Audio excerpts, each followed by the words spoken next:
नमस्कार, जय मसीह की साथियों।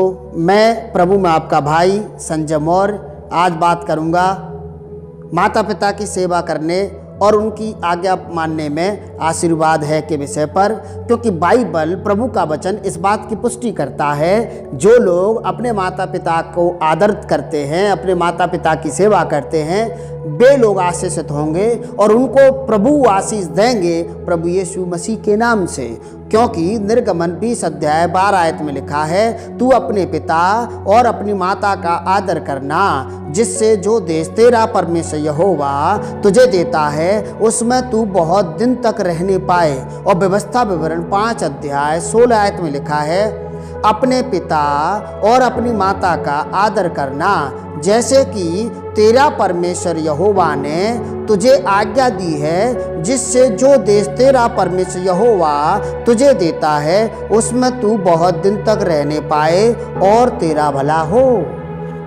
मतलब वे लोग जो अपने माता पिता की सेवा करते हैं, अपने माता पिता की आज्ञा मानते हैं, प्रभु का वचन बाइबल उनसे इस बात का प्रॉमिस करती है, वायदा करती है कि उनकी दीर्घायु होगी, वे लोग लंबी उम्र प्राप्त करेंगे और उनका भला होगा, कल्याण होगा जो लोग अपने माता पिता को आदर करते हैं। क्योंकि इफिसियों की पुस्तक 6 अध्याय 1 से 3 आयत में भी ये बात लिखी है, हे बालकों, प्रभु में अपने माता पिता के आज्ञाकारी बनो, क्योंकि यह उचित है। और लिखा है, अपनी माता और पिता का आदर कर, यह पहली आज्ञा है, जिसके साथ प्रतिज्ञा भी है कि तेरा भला हो और तू धरती पर बहुत दिन तक जीवित रहे।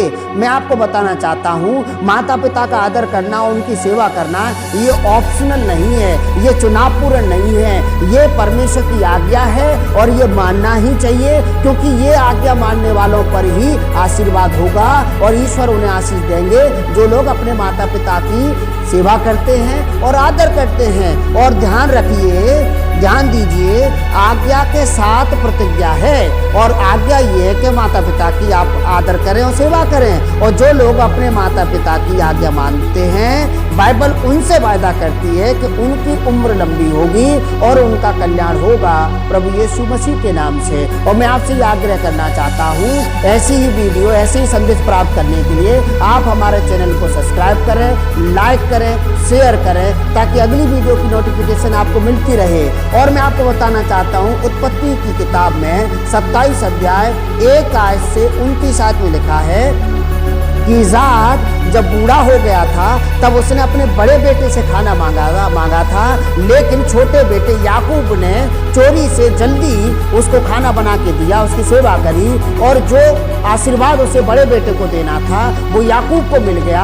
और लिखा है कि याकूब उस आशीर्वाद के कारण से इतना बड़ा व्यक्ति बन गया, इतना धनी व्यक्ति बन गया और वो एक धन्यवाद की प्रार्थना करता है बड़ा आदमी बनने के बाद, उत्पत्ति 32 अध्याय की 10 आयत में, और कहता है परमेश्वर से, तूने जो काम अपनी करुणा और सच्चाई से अपने दास के साथ किए हैं, कि मैं जो अपनी छड़ी ही लेकर इस यरदन नदी के पार उतर आया और अब मेरे 2 दल हो गए हैं, तेरे ऐसे ऐसे कामों में से मैं एक के भी योग्य नहीं था। देखिए, वो कहता है कि मैं इतना बड़ा व्यक्ति बन गया हूँ, मेरा कुनबा इतना बड़ा हो गया कि मैं तो यरदन पार जब आया था अकेला आया था और एक छड़ी लेके आया था और अब मेरे पास 2 दल हो गए हैं। मतलब उसने अपने पिता की सेवा करी, इसलिए उसको आशीर्वाद मिला।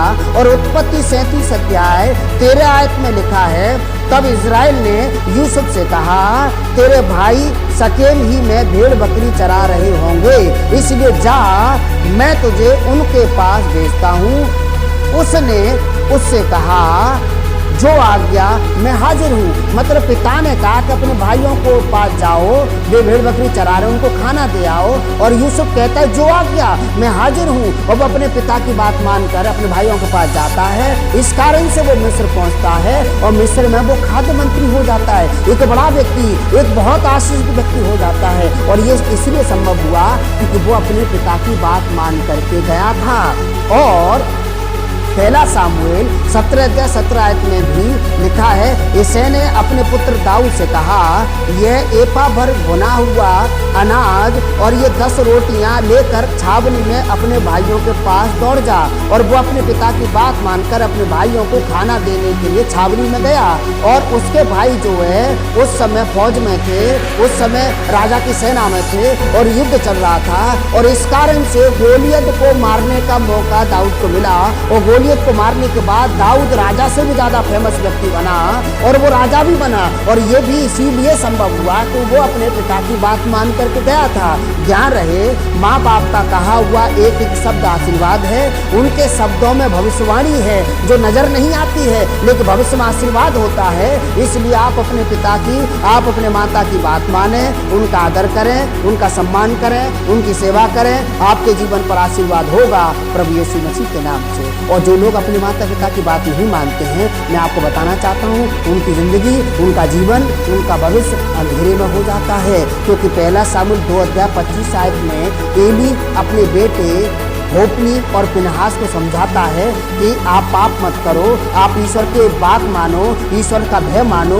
लेकिन वो ये बात नहीं मानते, अपने पिता का आदर नहीं करते हैं। इस कारण से परमेश्वर पहला सामुएल 2 अध्याय 34 आयत में कहते हैं कि मैं होप्नी और फिनहास दोनों को एक दिन खत्म कर दूंगा। और इस कारण से उनकी जिंदगी एक ही दिन में खत्म हो गई थी।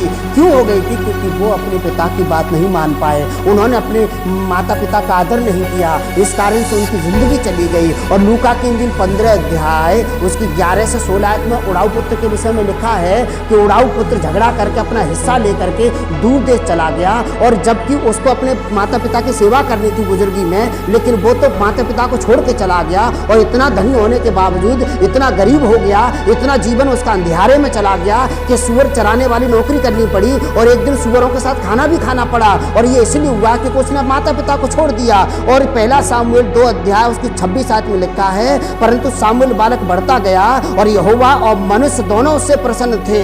ये काफी नहीं है कि आपसे ईश्वर खुश हो, ये काफी नहीं है कि आप सिर्फ ईश्वर की सेवा करो, ये काफी नहीं है कि आप ईश्वर की हर बात मानो, ये भी जरूरी है कि आप अपने माता पिता की बात मानो, आप अपने माता पिता की भी सेवा करो और आप उनका भी सम्मान करो। क्योंकि ईश्वर उन्हीं को आशीर्वाद देंगे। क्योंकि ईश्वर ने यह वायदा किया है कि जो अपने माता पिता की बात मानते और उनकी सेवा करते हैं वे अपनी लंबी उम्र प्राप्त करेंगे, उनके जीवन पर कल्याण होगा, ईश्वर उनको आशीष देंगे। और मेरी प्रार्थना है कि आप अपने माता पिता की सेवा करने वाले बने और आपके जीवन पर आशीर्वाद हो, आप बहुतायत का जीवन प्राप्त करें और आशीर्वाद का जीवन प्राप्त करें और बहुतों के लिए आशीष का कारण बने।